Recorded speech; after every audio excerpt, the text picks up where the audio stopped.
تمہارے یہ 2 کوڑی کے پیسے لے کر جاؤ انہیں۔ جبکہ میں نے اب کمرے کا دروازہ بند کر دیا تھا۔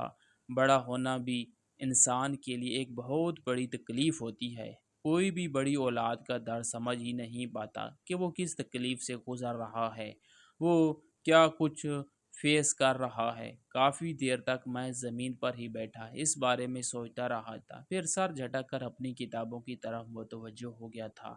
جتنا بھی میں اپنے گھر والوں کے لیے کر لیتا ابھی فی الحال کم تھا۔ مجھے بھی محنت کرنی تھی تاکہ میں اپنے خاندان کو ہر وہ سہولت میسر کر سکوں جس کے وہ مستحق ہیں۔ کافی دیر تک میں نے نوٹس بنانے کی کوشش کی تھی، لیکن آج دماغ بالکل کام نہیں کر رہا تھا۔ دکھ اتنا تھا کہ لفظوں میں بیان نہیں کر سکتا تھا۔ میں نے اپنی تمام کتابیں بند کر کے واپس رکھ دی تھی اور بستر پر لیٹ گیا تھا۔ آنکھوں سے آنسو نہ جانے کیوں بہنے لگے تھے۔ غریب انسان کو مار دیتی ہے، اور آج یہ غربت نہ جانے کیوں میرے سینے میں خنجر کھونپ رہی تھی۔ پوری رات میری روتے روتے ہی گزر گئی تھی۔ میں اپنی تکلیف کسی کو بیان نہیں کرتا تھا، نہ ہی کسی کے سامنے اپنے آنسو دکھاتا تھا، مگر تنہائی مجھے کاٹ کھانے کو دوڑتی تھی۔ تقریباً صبح 4 بجے کے قریب میں نے گہری سانس لے کر اپنے اندر اٹھتے ہوا وبال کو ٹھنڈا کیا تھا اور واش روم جا کر وضو بنایا تھا۔ تھوڑی دیر بعد ہی فجر ہونا شروع ہو گئی تھی۔ میں فوراً ہی باہر آ گیا تھا۔ اذان کے مکمل ہوتے ہی میں نماز کے لیے کھڑا ہو گیا تھا۔ فجر کی نماز ادا کر کے میں نے بارگاہ الہی میں ہاتھ بلند کیے تھے اور اپنے رب کو مخاطب کرتے ہوئے بولا تھا، اے دو جہاں کے مالک، اے میرے اللہ، اے میرے پاک پروردگار، اے رحمان، تو سب جانتا ہے میرے دل کیسا ہے، میں اپنے خاندان کے لیے کتنا مخلص ہوں۔ یا اللہ، ان سب کے دلوں میں میرے لیے رحم فرما اور میری زندگی کو آسان فرما، میری روزی میں برکت دے اور مجھے اس مشکل وقت میں راحت عطا فرما۔ یا اللہ، میں کامیاب ہونا چاہتا ہوں، میں اپنے امتحانات میں پاس ہونا چاہتا ہوں، بس تو کرم کر دے، تیرے بس ایک کن کا محتاج۔ میں کافی دیر تک جائے نماز پر بیٹھا، میں اپنے رب سے دعائیں ہی مانگتا رہا تھا۔ کئی بار میری زبان پر شکوہ بھی آیا تھا کہ اے اللہ، میرے ساتھ ایسا کیوں ہوتا ہے؟ میں سب کے لیے کچھ نہ کچھ کرنے کی کوشش کرتا ہوں، مگر بدلے میں مجھے وہ محبت کیوں نہیں ملتی؟ مگر میں نے یہ الفاظ اپنی زبان سے ادا نہیں کیے، بس لبوں پر ایک ہی الفاظ جاری تھا، تیری ذات کا شکر ہے، تو نے بہت عطا کیا ہے، بس رحم عطا فرما، اپنے نظر کرم عطا فرما۔ کافی دیر جائے نماز پر بیٹھے رہنے کے بعد میں نے اللہ کا نام لے کر ایک بار پھر کتابیں نکالی تھی۔ میں اپنا وقت ضائع نہیں کر سکتا تھا۔ تقریباً صبح 9 بجے تک میں نے پڑھائی کی تھی اور پھر باہر آ کر اپنی سائیکل صاف کرنے لگا تھا، کیونکہ تھوڑی دیر بعد مجھے امرود لے کر نکلنا تھا۔ ابھی میں اپنی سائیکل صاف ہی کر رہا تھا جب اچانک ابا نے وہی پیسے جو میں نے رات کو انہیں دیے تھے وہ میرے منہ پر مارے تھے۔ میں نے گھبرا کر ان کی طرف دیکھا تھا۔ وہ مجھے دیکھتے ہوئے بولے تھے، رات کو کہا تھا نا یہ نہیں چاہیے مجھے، پھر کیوں میرے سرہانے تم چھوڑ کر گئے تھے؟ مجھے تمہارا احسان نہیں چاہیے، تم نے مجھے کیوں کہیں کا نہیں چھوڑا؟ جتنی بے عزتی تم نے میری کروانی تھی تم کروا چکے ہو۔ اب یہ پیسے رکھو اور اپنا گزارا خود کرو، میرا اور تمہارا اب کوئی تعلق نہیں ہے، میں اپنے چھوٹے بچوں کا پیٹ پال لوں گا۔ ابا کی بات سن کر میں فوراً بولا تھا، کیا ہو گیا ہے آپ کو؟ میں نے کچھ نہیں کہا آپ سے، بس آپ سے ایک ہی بات کہی تھی کہ آپ بلا وجہ غصہ کر رہے ہیں۔ میں مزید کچھ کہتا اور اس سے پہلے ہی انہوں نے ایک زوردار لات میری کمر میں ماری تھی اور مجھے دیکھتے ہوئے بولے تھے، کہا ہے نا خاموش رہو ورنہ تمہاری چمڑی ادھیڑ دوں گا۔ ان کی باتیں سن کر میں چپ ہو گیا تھا۔ میری کمر میں تکلیف کی ایک لہر دوڑ گئی تھی، لیکن میں پھر بھی کچھ نہیں بولا تھا۔ خاموشی سے پیسے اٹھا کر جیب میں رکھ لیے تھے اور جلدی جلدی سائیکل صاف کر کے گھر سے نکل گیا تھا۔ میں بے وجہ کی بدمزگی نہیں چاہتا تھا، تکلیف حد سے زیادہ تھی، لیکن اب میں نے اپنے چہرے پر سختی کا خول چڑھا لیا تھا۔ گرمیوں کی یہ سخت دوپہر میرا پورا وجود جلسا رہی تھی، مگر میں اپنی تکلیف تر تکلیفیں بلائے چاروں ڈگر گھوم کر امرود بیچ رہا تھا، اور آج نہ جانے اللہ کا احسان تھا یا میری قسمت، آج آمدنی کافی اچھی ہوئی تھی۔ شام سے پہلے ہی میرے سارے امرود فروخت ہو گئے تھے، مگر میں گھر نہیں گیا تھا کیونکہ جانتا تھا یہ وقت ابا کے گھر آنے کا ہے اور اس وقت ان کا پارا ہمیشہ ہی چڑھا رہتا ہے۔ میں ایک طرف چھاؤں میں اپنی سائیکل لے کر بیٹھ گیا تھا اور اپنی کتابیں نکال کر اسے بیٹھ کر پڑھنے لگا تھا۔ بار بار میری آنکھوں میں آنسو آ رہے تھے۔ ابا کا رویہ بار بار میری آنکھوں کے سامنے آ رہا تھا، مگر میں سر جھٹکتا جا رہا تھا۔ انسان زندگی میں کسی بھی دکھ سے گزر جاتا ہے لیکن ماں باپ کی بے اتنائی اسے مار دیتی ہے۔ کافی دیر تک میں وہیں بیٹھا ایک ٹاپک کو یاد کرتا رہا اور پھر تقریباً شام کے بعد میں نے گھر کی راہ لی تھی۔ میں اپنی سائیکل لے کر گھر میں داخل ہوا تو میری اماں روتے ہوئے میرے سینے سے لگ گئی تھی۔ ان کو روتا دیکھ میں نے پریشان ہو کر ان سے پوچھا تھا کیا ہوا، سب ٹھیک ہے؟ ابا کہاں پر ہیں؟ آپ کو کچھ ہوا ہے کیا؟ میری بات سن کر وہ تڑپ کر بولی تھی تم نے وقت دیکھا ہے کیا ہو رہا ہے؟ تمہاری ماں کی یہاں جان سولی پر اٹکی ہوئی تھی۔ تم جانتے ہو میرے دل پر کیا گزرتی ہے جب تم وقت سے گھر نہیں آتے۔ مجھے کیا معلوم صبح تم دونوں باپ بیٹے کے درمیان کیا ہوا ہے۔ تم بے وجہ اپنے باپ کی سزا ماں کو کیوں دیتے ہو؟ ان کی بات سن کر میں نرمی سے بولا تھا ماں کیا ہو گیا آپ کو؟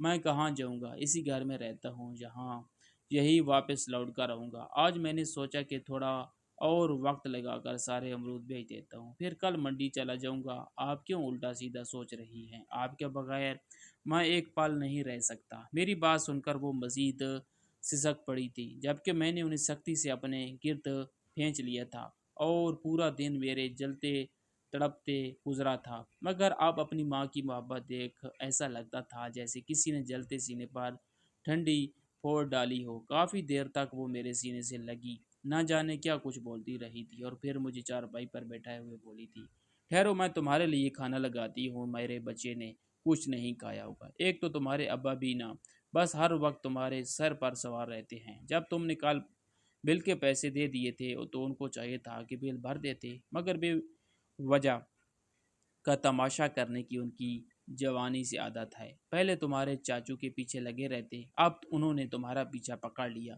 اماں کی بات سن کر میں دھیما مسکرایا تھا۔ اماں اور ابا کی بہت کم ہی بنتی تھی لیکن ایک دوسرے سے بے انتہا محبت کرتے تھے۔ اگر ذرا بھی تکلیف میں آتا تھا تو دوسرا ایسے تڑپتا تھا جیسے جوانی کی محبت ہو۔ کافی دیر تک وہ مجھے یہاں سے وہاں کی باتیں کرتے ہوئے اپنے ہاتھ سے کھانا کھلانے لگی تھی۔ زندگی میں اگر پوری دنیا میں بھی آپ کے خلاف ہو جائے تب بھی ماں ہمیشہ آپ کے ساتھ ہی کھڑی رہتی ہے۔ تھوڑی دیر بعد میں ان کا ماتھا چوم کر کھڑا ہو گیا تھا۔ میرا موڈ کافی بحال تھا۔ میرا ارادہ اب پڑھائی کرنے کا تھا۔ میں نے دل میں ارادہ باندھ لیا تھا کہ آج میں نوٹس کمپلیٹ کر کے ہی رہوں گا، کیونکہ 2 دن بعد ہم سب دوستوں کی ملاقات تھی اور اگر میرے نوٹس مکمل نہیں ہوتے بے وجہ کی باتیں میرے حصے میں آتی اور میں کسی بھی قسم کی باتیں سننے کا ارادہ نہیں رکھتا تھا۔ کمرے میں آتے ہی میں نے کمرے کا دروازہ بند کر دیا اور پچھلے حصے کی کھڑکی کھول دی تھی۔ کتاب لے کر میں ایک بار پھر زمین پر بیٹھ گیا اور کام کرنا شروع کر دیا تھا۔ وقت دھیرے دھیرے گزرتا جا رہا تھا۔ تقریباً رات 3 بجے تک میں نے پڑھائی کی تھی اور پھر کتابیں بند کر کے رکھ دی تھی کیونکہ صبح 6 بجے تک مجھے منڈی بھی جانا تھا۔ لیٹتے ہی میں کب نیند کی وادیوں میں گیا مجھے کچھ علم نہیں ہوا تھا۔ میری آنکھ اماں کے پکارنے پر ہی کھلی تھی۔ میں فوراً ہی جاگ گیا تھا۔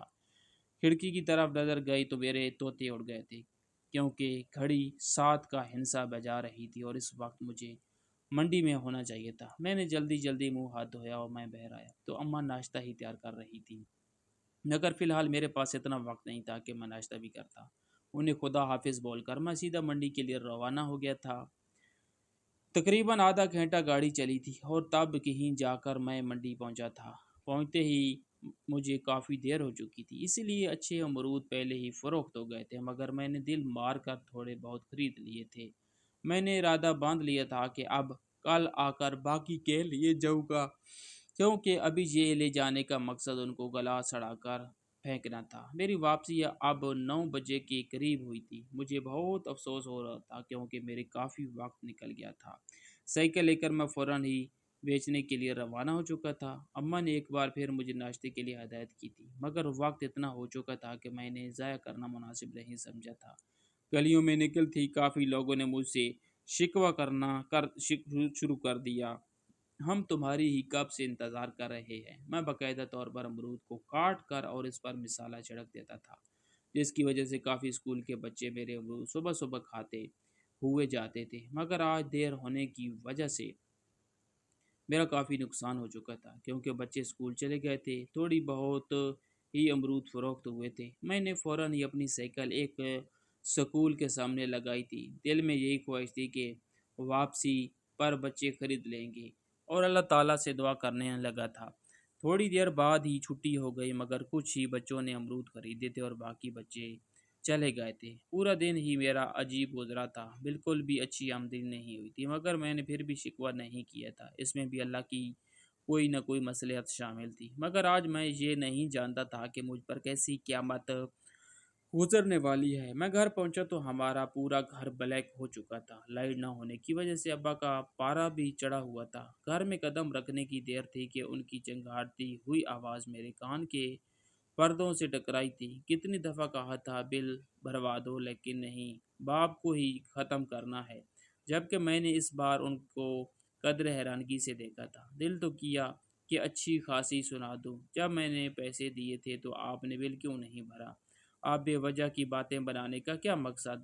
مگر فی الحال میں نے چپ چاپ بل اٹھایا تھا اور دکان کی طرف بڑھ گیا تھا۔ بل بھروا دینے کے بعد جب میں لوٹا تو ابا الیکٹریشین سے تار جڑوا رہے تھے جو نمائندے کے لوگ کاٹ کر لے گئے تھے۔ میں نے اپنا سر جھٹک دیا تھا اور اماں کو دیکھتے ہوئے بولا تھا، مجھے بہت بھوک لگ رہی ہے، صبح سے ناشتہ بھی نہیں کیا، بس 2 امرود کھائے ہیں، آپ کھانا دے دیں۔ جبکہ وہ تو یہ بات سنتے ہی تڑپ اٹھی تھی اور مجھے دیکھتے ہوئے بولی تھی، تمہیں کتنا روکا تھا لیکن تمہیں میری بات سمجھ ہی نہیں آتی، ماں کی تو تمہیں پرواہ ہی نہیں ہے۔ ان کی باتیں سن کر میں دھیما مسکرایا تھا اور ان کو دیکھتے ہوئے بولا تھا، آج آپ ہی کی تو پرواہ ہے، ورنہ میں اس گھر میں رہوں ایسا ممکن نہیں۔ یہ کہتے ہی میں کمرے میں چلا گیا تھا، جبکہ پیچھے سے ابا کی مجھے خوب باتوں کی آوازیں آ رہی تھی۔ وہ مجھ پر غصہ کر رہے تھے، مگر میں پرسکون تھا۔ رات بھر میں نے معمول کے مطابق اپنی پڑھائی کی تھی۔ اگلے روز میں لازمی منڈی جا کر وقت سے امرود خرید کے لیے آیا تھا، تاکہ آگے آنے والے دن مجھے پریشانی نہ ہو۔ اتوار کی صبح ابا نے کافی سختی سے مجھے ٹوکا تھا کہ تم کتابیں اٹھا کر کہیں جا رہے ہو، سائیکل لے کر نکلو، مگر آج میں کسی کی نہیں سن سکتا، کیونکہ اس کمبائنڈ اسٹڈی کا مطلب بہت کچھ سیکھنا تھا جو وہ لوگ بڑے بڑے ٹیوشن سے سیکھ کر آئے تھے۔ میں ان سے مدد لے سکتا تھا اور اتنا بڑا موقع میں اپنے ہاتھ سے جانے نہیں دے سکتا تھا۔ اگر میرے پاس پیسے ہوتے تو میں بھی کبھی کمبائن اسٹڈی نہیں کرتا، بلکہ اپنے کام پر ہی لگا رہتا، مگر فی الحال مجھے اپنا دن ضائع کرنا ہی تھا۔ میں اپنے دوست کے گھر پہنچا تو سب نے مجھے ایک جیسی عزت دی تھی، کسی نے بھی مجھے غریب بول کر بھگایا نہیں تھا۔ بے شک وہ سب امیر تھے، لیکن ان سب میں انسانیت تھی، وہ بالکل بھی مجھے حقیر نہیں سمجھتے تھے۔ کافی دیر تک ہم لوگوں نے پڑھائی کی تھی اور میں تقریباً دوپہر 3 بجے گھر لوٹا تھا۔ ابا نے آتے ہی مجھے گالیاں دینا شروع کر دی تھی کہ کہاں آوارہ گردی کرنے کے لیے گئے ہوئے تھے، تمہیں گھر کا بالکل ہوش نہیں ہے، کتنے لوگ دروازے پر آ کر گئے ہیں، کیا آج امرود بیچنے کے لیے تم نہیں آئے؟ اس طرح گاہکی خراب ہوتی ہے۔ لیکن میں کچھ نہیں بولا تھا۔ ایک لمحے کے لیے دل میں خیال پیدا ہوا تھا کہ ابا کو بتا دوں میں کیا ارادہ رکھتا ہوں اور کہاں سے آ رہا ہوں، لیکن میں جانتا تھا ان کو بتانا اپنے پاؤں پر کلہاڑی مارنے کے مترادف ہوگا، اسی لیے میں چپ ہی رہا تھا۔ میں نے اب چپ کا روزہ رکھ لیا تھا۔ کچھ کہنے سے صرف اور صرف انسان کی عزت میں گھاٹا ہی آتا ہے، اسی لیے میں نے خاموشی رکھ کر زندگی گزارنے کا عہد کر لیا تھا۔ وقت اور تیزی سے گزرتا جا رہا تھا۔ ابا اب خاموش رہنے لگے تھے، وہ بھی مجھے زیادہ نہیں بولتے تھے، کیونکہ میں اب وقت سے پیسے بھی دے دیا کرتا تھا اور اپنی پڑھائی کے لیے الگ سے بچا بھی لیتا تھا۔ وہ تو خدا کا شکر ہے کہ مجھے اسکالرشپ مل گئی تھی، اگر مجھے اسکالرشپ نہیں ملتی تو کبھی بھی میں اپنی تعلیم کو مکمل کرنے کے قابل نہیں ہو پاتا۔ میں CSS کا امتحان دینا چاہتا تھا، مگر اس کے لیے بھی پڑھائی کی اشد ضرورت تھی۔ 1 ماہ بعد میرے امتحانات تھے، اب مقابلہ کافی سخت ہو گیا تھا، کمبائنڈ اسٹڈی ختم ہو چکی تھی۔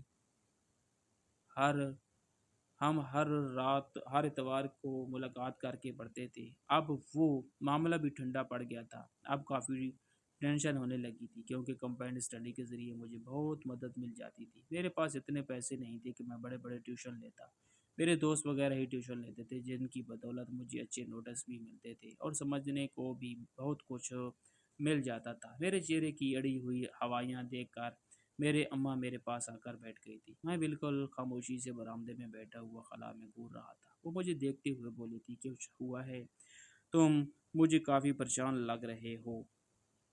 تمہارے ابا بھی بول رہے تھے، تم کافی خاموش خاموش ہو گئے ہو، کوئی مسئلہ ہے؟ تم اپنی ماں کو بتاؤ۔ ان کی بات سن کر میں تھوڑا بوجھل لہجے میں بولا تھا، مجھے انٹرنیٹ کی ضرورت ہے، موبائل چاہیے۔ آپ کو معلوم ہے کہ ایک ماہ بعد میرے امتحانات ہیں اور میرے پاس پڑھنے کے لیے کوئی وسائل نہیں۔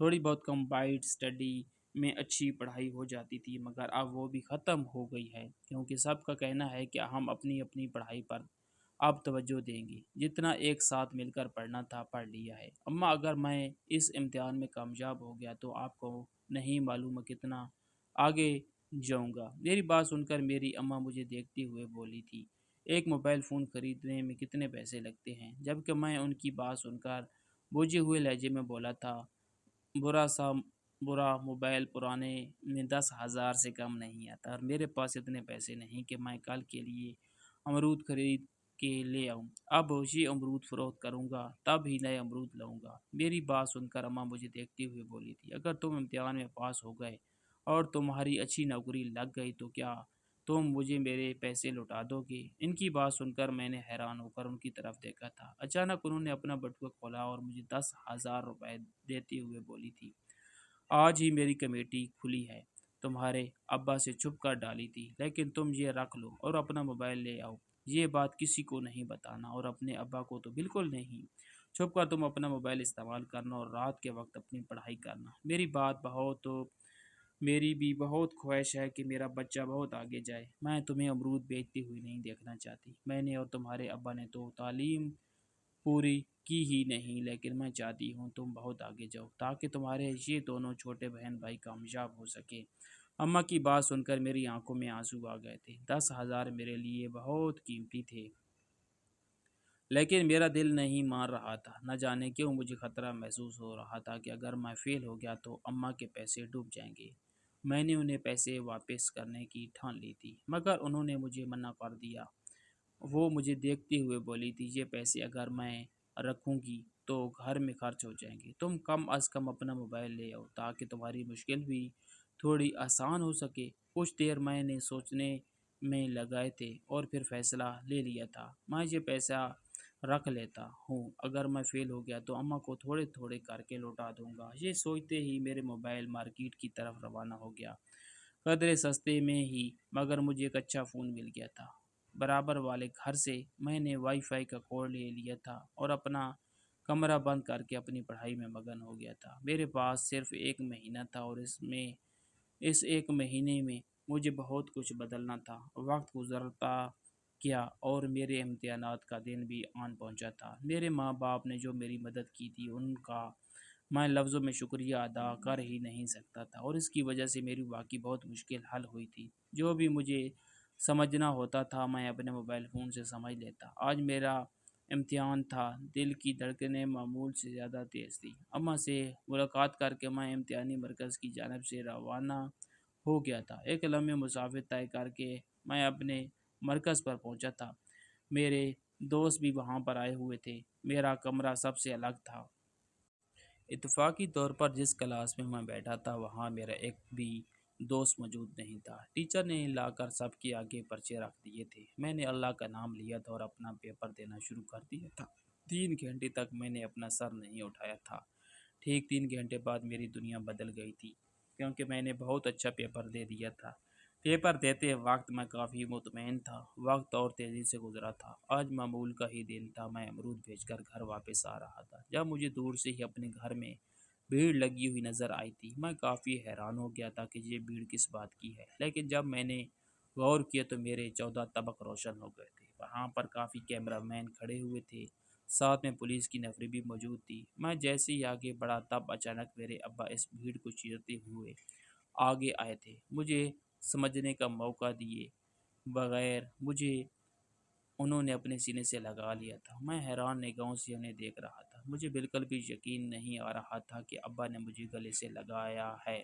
وہ میرے آگے ہاتھ جوڑتے ہوئے بولے تھے، مجھے معاف کر دو خالد، میں نے تمہارے جذبات نہیں سمجھے، تمہاری محنت نہیں دیکھی، مگر آج تمہاری خاموش محنت نے پورے شہر میں ڈھنڈورا پیٹ دیا ہے۔ تم نے CSS کے امتحان میں پہلی پوزیشن حاصل کی ہے، جبکہ میں اپنی جگہ پر بالکل جامد ہو گیا تھا۔ خدا کا معجزہ ایسا بھی ہوتا ہے، میرے تصور بھی نہیں کیا تھا۔ ابا کے بتانے کی دیر تھی کہ تمام رپورٹرز فوراً میری طرف بڑھے تھے۔ پولیس نے مجھے اپنے گھیرے میں لے لیا تھا۔ کوئی سوال کر رہا تھا، کوئی کچھ، کہ میں ایسا ہو گیا تھا جیسے کاٹو تو بدن میں خون نہیں۔ مجھے اپنی قسمت پر یقین نہیں آ رہا تھا۔ میں نے پہلی پوزیشن حاصل کی تھی۔ یہ کوئی معمولی بات نہیں تھی۔ میری پوری دنیا بدل گئی تھی۔ مجھے کچھ دن بعد ہی ٹریننگ پر بھیج دیا گیا تھا، لیکن اس ٹریننگ کی بھی مجھے تنخواہ مل رہی تھی جو میں نے تھوڑی بہت رکھ کر اپنے ماں باپ کو بھیج دی تھی۔ میں جانتا تھا اب ہمارے گھر کے حالات تبدیل ہو جائیں گے، لیکن دل میں ایک عجیب گھولا تھا۔ ابا نے میرے آگے ہاتھ کیوں جوڑے؟ اس بات سے میرا دل ہمیشہ ہی اداس رہتا تھا۔ ایک بہترین ٹریننگ کے بعد مجھے آفیسر بنا دیا گیا تھا۔ میری زندگی اب دھیرے دھیرے تبدیل ہونا شروع ہو گئی تھی۔ میں نے اماں کے پیسے لوٹا دیے تھے اور ان کا بے حد شکریہ ادا کیا تھا، کیونکہ اگر وہ 10,000 مجھے نہ ملتے تو بہت مشکل تھا میں پہلی پوزیشن حاصل کر پاتا۔ زندگی میں انسان کے بہت دکھ آتے ہیں، اتنے کہ آپ ختم ہو جاؤ، مگر ایک چھوٹی سی امید آپ کو بہت بلندیوں پر پہنچا سکتی ہے۔ مگر یہ آپ پر انحصار ہے کہ آپ اپنی چھوٹی سی امید کو ہمیشہ جگائے رکھیں، کیونکہ جب آپ کی امید مر جاتی ہے تو آپ ہی ختم ہونا شروع ہو جاتے ہیں۔ میں نے چھوٹے بہن بھائی آپ اچھے اسکول میں جا رہے ہیں۔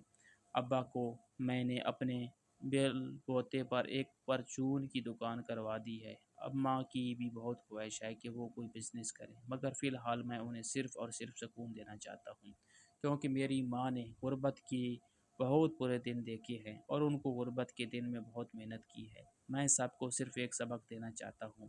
زندگی میں کتنے بھی کٹھن مراحل آئے، ماں باپ کتنے ہی بے اعتنائی کرتے ہیں، مگر ان سے کبھی بھی بدگمان نہیں ہونا چاہیے۔ ان کا ساتھ ہی ہمارا بہترین سکون ہوتا ہے۔ والدین ہر انسان کے لیے ایک قیمتی اثاثہ ہوتے ہیں۔ پیدائش سے لے کر وفات تک انسان کی تربیت میں ان کا ایک اعلیٰ کردار جھلکتا ہے۔ جس طرح درخت اور پودے کی نشو و نما میں مالی کی محنت جھلکتی ہے، بالکل اسی طرح انسان کی پرورش میں والدین کا عکس واضح ہوتا ہے۔ ناظرین، آپ کو آج کی کہانی کیسی لگی؟ کمنٹ باکس میں اپنی رائے کا اظہار کریں۔ خواہش صرف اتنی ہے کہ کچھ الفاظ لکھوں جس سے کوئی گمراہ کے راستے پر جاتے جاتے رک جائے، اور نہ بھی رکے تو سوچ میں ضرور پڑ جائے۔ دوستو، امید کرتا ہوں کہ آپ کو ہماری کہانی پسند آئی ہوگی۔ کہانی پسند آئی ہو تو ویڈیو کو لائک کریں، کمنٹ کریں، شیئر کرنا بالکل بھی نہ بھولیں۔ اور ہاں، اگر آپ اس چینل پر نئے ہوں تو اس چینل کو سبسکرائب ضرور کریں اور نوٹیفیکیشن کو ضرور دبائیں تاکہ آنے والی کہانی سب سے پہلے آپ کو مل سکے۔ کل ایک نئی اور دلچسپ کہانی کے ساتھ ملتے ہیں، تب تک کے لیے اللہ حافظ۔